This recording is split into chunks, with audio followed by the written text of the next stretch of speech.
ఇప్పుడు మనం కర్ర పెండలంతో చిప్స్ చేస్తున్నాం. కావాల్సిన పదార్థాలు చెప్తాను, ఒకసారి చూడండి. ఎండుమిరపకాయలు, ధనియాలు, జీలకర్ర, మిరియాలు, చాట్ మసాలా, ఆమ్చూర్, కారం, ఇవన్నీ కలిపి మనం మసాలా పైన చల్లడానికి వేసుకుంటాం అన్నమాట. అయితే ఇక్కడ స్టవ్ ఆన్ చేశాను. దీంట్లో కొన్ని ఎండుమిరపకాయలు,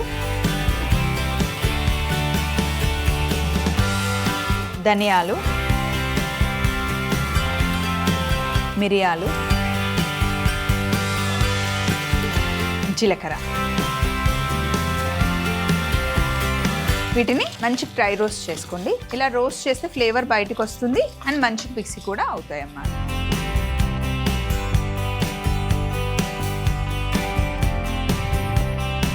ఇవి చూడండి మంచిగా ఫ్రై అయిపోయాయి. వీటిని మనం మిక్సీ పట్టుకుందాం. మీరు కేరళ వెళ్తే కనుక అక్కడ కర్ర పెండలం చిప్స్ అలాగే బనానా చిప్స్ చాలా దొరుకుతాయి. మొత్తం కొబ్బరి నూనెలోనే ఫ్రై చేస్తారు. పెద్ద పెద్ద ప్యాకెట్స్, చాలా టేస్టీగా డిఫరెంట్ మసాలాస్ యాడ్ చేసి చేస్తారనమాట.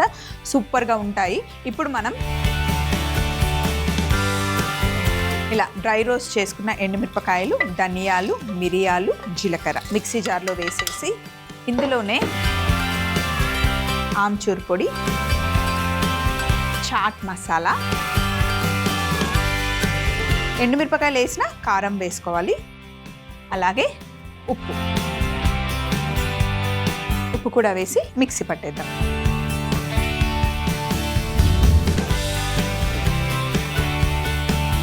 ఇలా పౌడర్ చేసేసుకోవాలి. ఇప్పుడు వేడి చేస్తున్న నూనె ఉంది కదా, ఇది కొబ్బరి నూనె.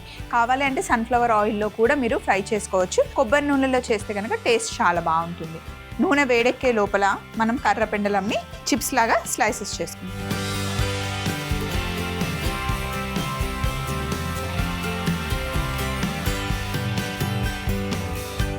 చిప్స్ లాగా చేసేసుకోవాలి. బంగాళదుంప చిప్స్కి మనం ఎలా స్లైస్ చేసుకుంటామో అలాగే అన్నమాట.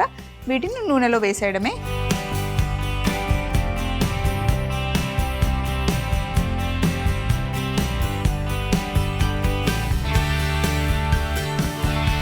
అలాగే ఇక్కడ నీళ్ళు ఉన్నాయి, ఇందులో కొంచెం మనం సాల్ట్ కలుపుకుందాం.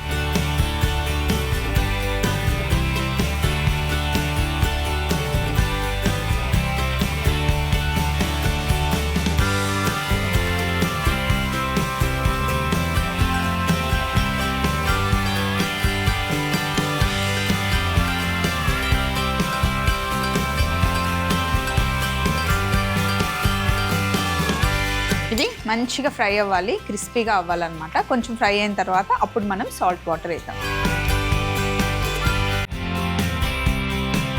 ఇప్పుడు కొంచెం సాల్ట్ వాటర్ వేయాలి. కొంచెం క్రిస్పీ అయినాక వేసుకోవాలన్నమాట.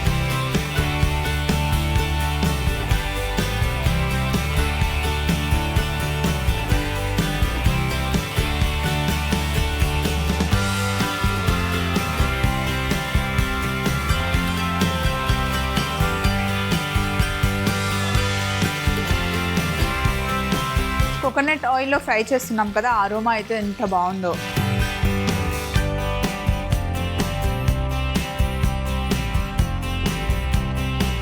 ఇప్పుడు ఇందులో మనం ముందు తయారు చేసి పెట్టుకున్న మసాలా ఉంది కదా, పైనుండి చల్లుకోవాలి.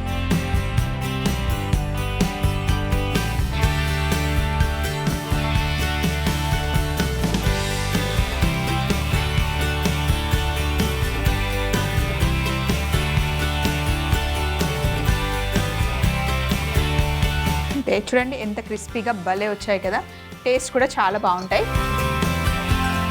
కర్ర పెండలం మసాలా చిప్స్ తయారీ విధానం. ముందుగా ప్యాన్ లో ఎండుమిరపకాయలు, ధనియాలు, మిరియాలు, జీలకర్ర వేసి డ్రై రోస్ట్ చేసుకుని మిక్సీ జార్లోకి షిఫ్ట్ చేసి అందులో ఆమ్చూర్ పొడి, చాట్ మసాలా, కారం, ఉప్పు కూడా వేసి మిక్సీ పట్టుకొని మసాలా పొడి చేసి పక్కన పెట్టుకోవాలి. తర్వాత కర్ర పెండలం తొక్క తీసేసి చిప్స్ లాగా స్లైసెస్ కట్ చేసుకొని వేడిగా ఉన్న కొబ్బరి నూనెలో వేసి మంచి కలర్ వచ్చే వరకు ఫ్రై అయ్యాక కాస్త సాల్ట్ వాటర్ వేసి కాస్త వేగిన తర్వాత బౌల్లోకి తీసుకొని మనం తయారు చేసుకున్న మసాలా పొడి చల్లుకుంటే ఎంతో రుచికరమైన కర్ర పెండలం మసాలా చిప్స్ రెడీ అవుతాయి.